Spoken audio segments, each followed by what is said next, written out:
What are they relishing together? They're ebullient. Wait. It looks like a spoon. Spoon? Cutlery?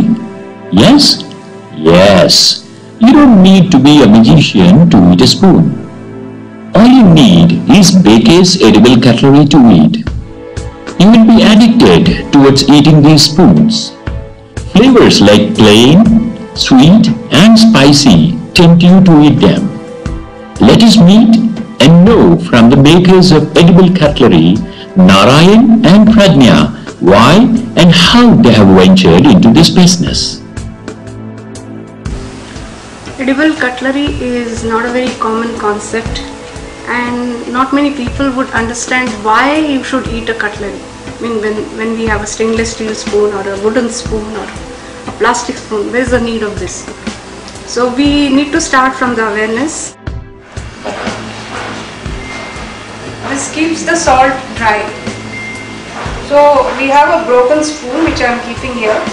Actually I ate the top part and then I kept one part here. Then this is garam masala. I have one more spoon in this. This also keeps the garam masala dry.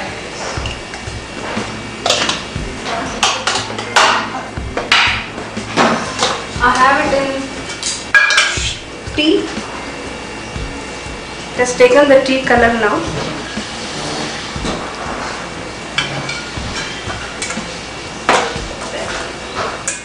I have it sugar. I am using all broken spoons here, this way. Just keep it, everything remains dry. In all seasons. Any season, nothing happens.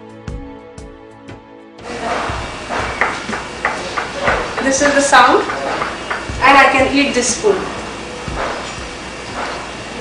Now this spoon has got the taste of watermelon because of the fresh watermelon juice. Nothing has happened to the spoon, it has not broken. It can break only when you press it hard in rice or any food if you press. This is a stainless steel spoon, and when you press it, you do it very unconsciously, and then what happens is it breaks at the neck. This will break here if you press, but the remaining part stays. So you can eat this separately. So you may end up eating one part of the spoon and the remaining you can still use. Very rarely I have seen this spoon breaking in other parts. Very rarely, unless you really do some bashing up with it, otherwise it doesn't. The only caution you need to take is when you are eating anything which is slightly hard. Rice generally is not hard, but some people, if they eat it dry and then they press the spoon looking at someone and while talking, you may end up doing that. In that case, it will certainly break here. And you can start eating from this end or you can start eating from this end of the spoon. It tastes best with any kind of rice, with idli, upma. I have seen people drinking tea with it. They take like this and they drink tea. Of course it's too small a spoon, but children like it, and we have introduced this in 2 hospitals where all the patients are now given this spoon to eat food and have discarded the plastic completely. So I think if one hospital takes that initiative, other hospitals can follow it. Their nutritionists feel that this is healthy.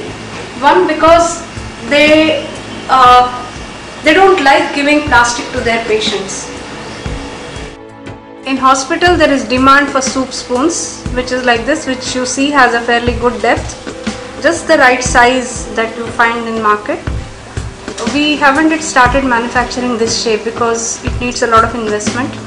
We have started with a lunch spoon which has more universal appeal, and you can eat more things with that spoon rather than this spoon. But probably in course of time, very shortly, maybe in a year, we'll be able to do. But if one hospital has taken the initiative, that means somewhere their management has seen importance of it. They want to discard plastic because they want to get rid of plastic from wherever possible. Not using paper cup because it also has a paper lining, plastic lining inside. So one by one, people are trying their best. When we went to corporate offices, they also said we need these spoons, but they need to find caterers who will support them, because everything catered in a big hospital or a corporate office or any public sector or wherever, it's generally given to catering agency. Catering agency has to be convinced that it makes sense to give this spoon and not use a plastic spoon. A pack of 25 spoons looks like this. Once they are made, we need to do a little bit of filing at times, because there will be some flour on some sides of it, so we just file it, clean it, because there will be some dry flour also sometimes on it. Then we put them in this shrink wrap paper and then put it in a heating system where it clings and it becomes really tight. So there's zero oxygen in this and there's no microbial activity. That's the reason we have to use a plastic. I mean, plastic may be bad, but there are some good uses of plastic, because the only thing that you can pack such spoons is plastic. And this is essential because then it will give a long life, a shelf life, which is close to almost 2 years. It can also last for more than 2 years. We have some spoons which we made in 2007 and they're still intact. We make lunch spoon for now. This is the shape we are making. It is called lunch spoon shape. This comes in 3 flavors. This one is a plain flavor. So this has got rice, wheat and sorghum, which is Jowar mix. We just mix the 3 flours together in hot water, and then it is kept in the oven for about 220 degrees for about 20 minutes, and you get a really nice hard spoon. This tastes like a breadstick, a plain breadstick, or rusk. Rusk is the right one. You can have it with tea, you can have it with coffee, you can have it with milk. I mean, you can eat it more like a biscuit, or when you're just hungry you can eat. The next one is spicy taste. We call it savory actually, but we write it as spicy. This has additionally ajwain, jeera, black pepper and salt. Not in big quantities, but you can see the dots of it. It's just hand pounded and mixed in the flours, and then there's hot water added to it, and the whole thing is baked. So this is more a taste of soup stick. This goes very well with anything of a rice item or idli sambar or whatever. It tastes good just as it is. Like if you're eating chips, you can eat this instead and you'll be healthy because there's a lot of jowar in it. This one is the sweetish flavor. It has very gentle sweet flavor. It's not really sweet that you will be left with some very sweet tongue. So this has a little bit of sugar in it, and we may add some other sweet ingredient later. Right now we are experimenting and this has been successful. It's highly successful with children. The minute they see this word sweet, they just want it and they want to munch the spoon. It also goes with anything. Even if you eat a hot dish with this, a hot flavored dish like masala rice or something, this will acquire the taste and the sweetness goes. Or you eat something which is really spicy hot and you want to compensate it with some different flavor of the spoon, then eat a sweet spoon. It tastes really amazingly good. And all of them, if you see the difference between these 3, the sweet spoons are slightly fat. As you know, you eat more fat, you eat more sweet, you might get fat. But that's not the case with it. It's just that it expands a bit more in the oven than the other spoons. Whereas the spicy spoon actually shrinks. We made ragi spoons which become really thin and slim and trim. So you want to become slim, thin and trim, you may have to go for a ragi spoon and a jowar spoon later, which we'll be making. We also would like to add more flavors as we go by, and right now this is where we are and we need more people to know about this. For the present, we see the market is in families where there are birthday parties or wedding anniversaries, or there are small kitty parties. Those are the people who are taking it from us. There are also children who regularly take rice or something that they eat with spoons. So they're avoiding their own stainless steel or plastic spoons to school, and they're carrying 1 spoon a day, and then they come back every Sunday. They come back to the organic market and buy 1 more packet from us. And these are the children who probably will be the future patrons and ambassadors of our product, and also of the environment care, because they have seen the importance of both the things, not just taste and nutrition, but they also see that they are discarding plastic spoons every day in the bin of the school. and also at home, and somewhere it has stuck to them. If it strikes in the mind of a child, the child is going to change the world, and I believe in it. The other area is hospitals, because in hospitals there are spoons which have that stainless steel coating on the plastic, and if they want to really discard, because that also costs almost 2 rupees and ours costs around 1 rupee 75 paise. It's not just the cost, it's also the nutrition part of it and the environment part of it, where the hospitals will have an added advantage and value added to their catering services. So we would like more hospitals to cater to, and we are approaching them right now on our own. Then there are people who have carried spoons from us who want to become dealers. They are experimenting in the market. You will be surprised that these spoons are getting sold in places like Gudur and Khammam and Guntur and Vishakhapatnam, and there are people who are trying to sell and then tap the market, and I really appreciate the guts these people have, because we always think that all such products belong to only city people or high-end people. It's not true. There are people who are environment conscious, who are health conscious, even in smaller towns and villages, and that's a very, very positive sign for us and for our products market in future. I also would like to see this as a part of the midday meal, because when children are eating with hands, if they eat with spoon, one thing is they're eating additional nutrition through this spoon, and we can add whatever ingredients that will be suggested to us by the government, like if you want to make it XYZ, like they want more zinc, they want more potassium, they want more energy, we can add all those ingredients to make this spoon tasty, healthy and nutritious. If that happens, then probably lot more children who are now lagging in calcium and iron, they will be supplementing it with just 1 spoon a day. Fairly enough for human consumption, and especially for the children for that particular day. I also see this as a travel companion for people who frequently travel by trains, because they always give plastic spoons, or they give spoons which you don't know how clean they are, how well washed they are. There is an alternative available. On the street food front, if you carry spoons with yourself and then go to a street food shop and then say, I have my own spoon, I don't want your spoon, that person will be surprised to see something like this, where you end up eating your spoon, and maybe he may think that let me also get into this market, and he may start buying it, or you may start demanding, I do want your food, but I want this spoon to be served and not your plastic spoon, and I won't eat with hand. So there is a good potential for this, and of course it's our struggle that we need to reach out to people, and we are focusing presently on the production part of it, which is not an easy job, and marketing probably should be done by people who are more adept to it and who can do it well for us and well for themselves also. Environment consciousness is a must in the present days, because I think we have become too lax in all our attitudes towards life, and the impacts are shown. So in a small way we are contributing to the Swachh Bharat mission by doing this. There is none. There are no branded plastic cutlery at all. So you can very well understand how unorganized this is and how much vulnerable we become in exposing ourselves to its use. Therefore, so more than the environmental side, I'll talk about the environmental side nevertheless, but it has got a huge social responsibility. This product has got a huge social responsibility. Getting on to the environmental side of it, the environmental canvas that I'm looking at is very large.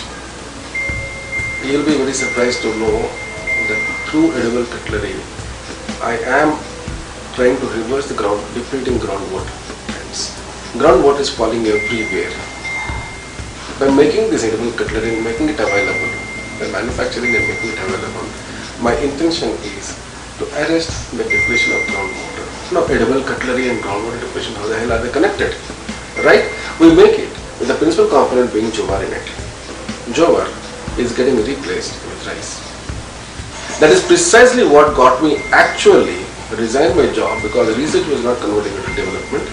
Okay, I was into research. I quit my job because the research was not converting into development.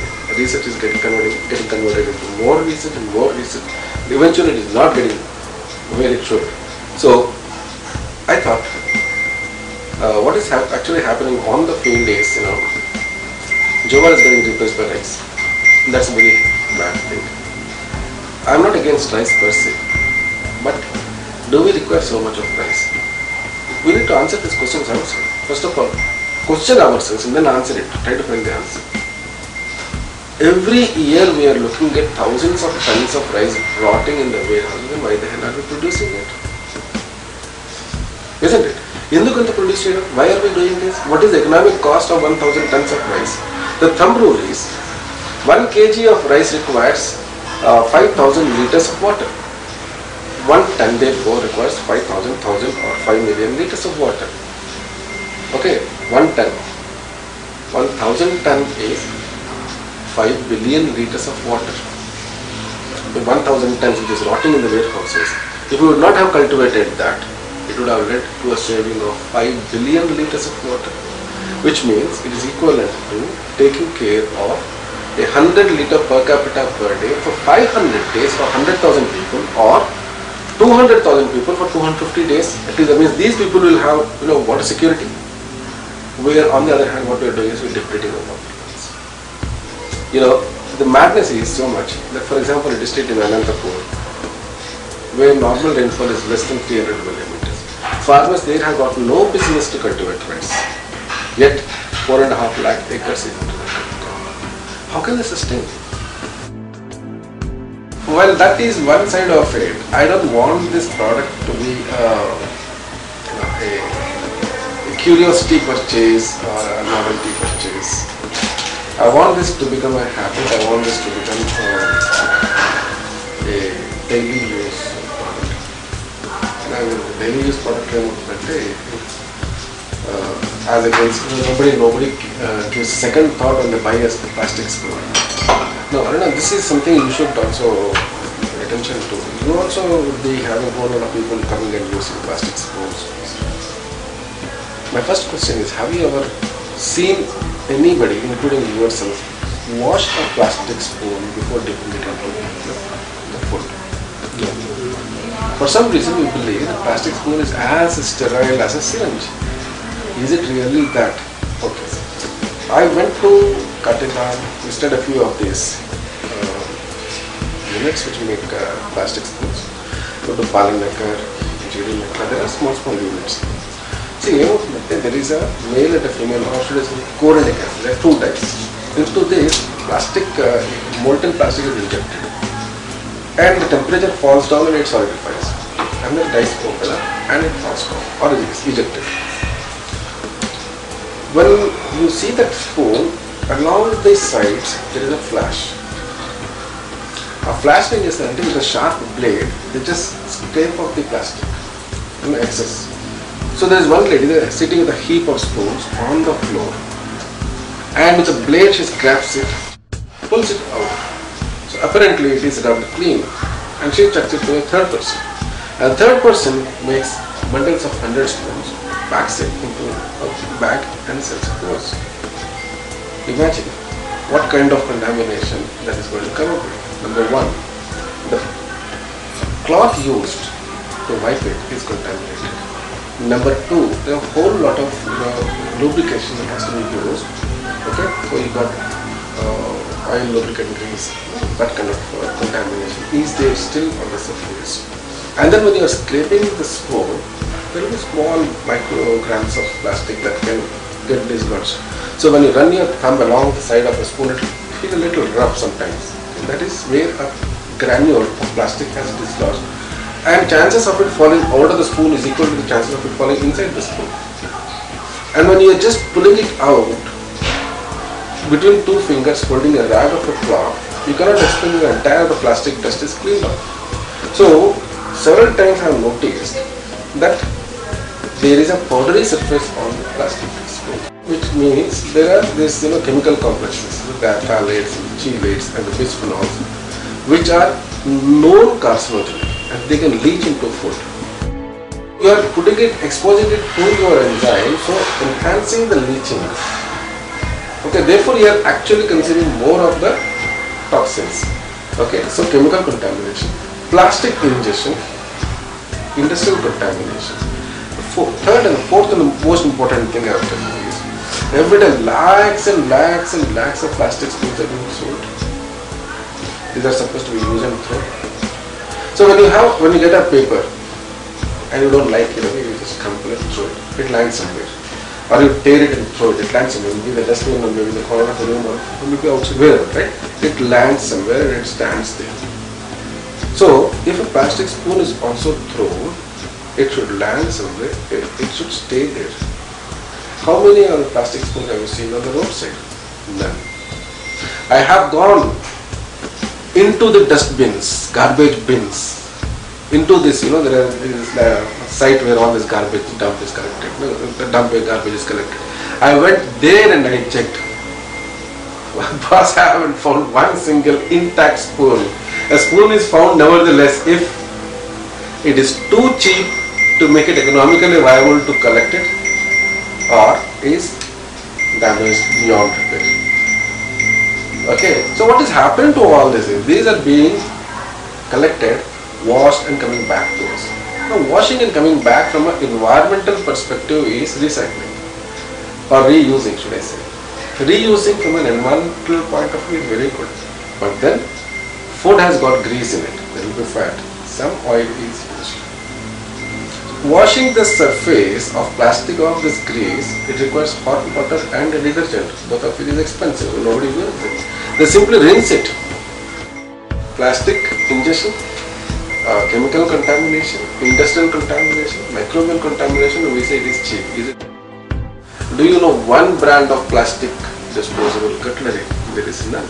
There are no branded plastic cutlery at all. So you can very well understand how unorganized this is and how much vulnerable we become in exposing ourselves to its use. So this is another interesting thing, Kyoto Protocol, it is more like Bible for environmental greenhouse gases and environmental management. Kyoto is in Japan, and Japan is the largest consumer of disposable chopsticks. They consume something like 24 billion plates per annum, and that is about 7-year-old data.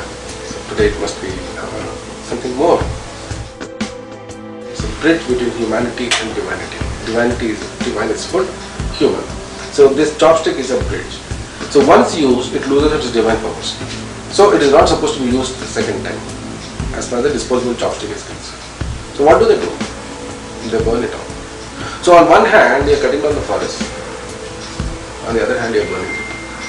So you got a carbon sink vanishing and carbon emission enhancing. In other words, you're actually burning the forest. With our product, you don't need to do that. Okay, and I took a few Chinese students from Osmania University. I said, I took them to a Chinese restaurant and said, you can eat whatever you want to eat and I'll pay the bill. The condition is, you'll have to use our chopsticks. So they used the chopsticks and boy, they enjoyed it. Why? They enjoyed it because the disposable chopsticks are fairly rough. They stink of industrial oils and the splinters from the bamboo gets into their webbings, and here it is smooth. The hand feel was very good. Put it down, eat something, pick up something else, eat it, again go back to dumplings and eat it. So they were quite happy with it. And they said yes. So we have developed the product, we have developed the technology. Now what is the problem? The problem here is the market. If people are using plastic because it is cheap, I'll have to make mine.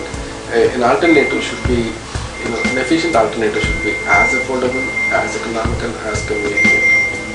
Right? So in other words, convenience has been taken care of, affordability is being worked upon, and availability is the third that I'm working on. Rather, in fact, convenience I've already worked on, available I'm now working on by appointing distributors and dealers and so on. Affordability is the point I'm now addressing. Our ex-factory price is 1.75 rupees per spoon. And I developed this whole technology based on the biscuit industry. The biscuit industry technology is developed for making biscuits, not spoons. So I realized I made a mistake. I kind of tweaked into this biscuit technology, made our spoons. But then I realized the entire basis on which I have done is faulty. It's not energy efficient. So I sat and started thinking about it. You know, they are in molds. The molds are cold. The tub is cold. They are put in a tray. The tray is cold. And the trays are put in a trolley. The trolley is cold. And we push the whole lot. You know, something like about half a ton of metal is put into the oven. And much of the energy is being used by this metal, but not the material that I want. So if I have a baking cycle of 45 minutes, 40 minutes is gone for heating metal. So I experimented with hot mold. What about preheated hot mold? Let's come down. Look where it deserves to be. So this is the journey, but yes, it is a journey of hot and cold.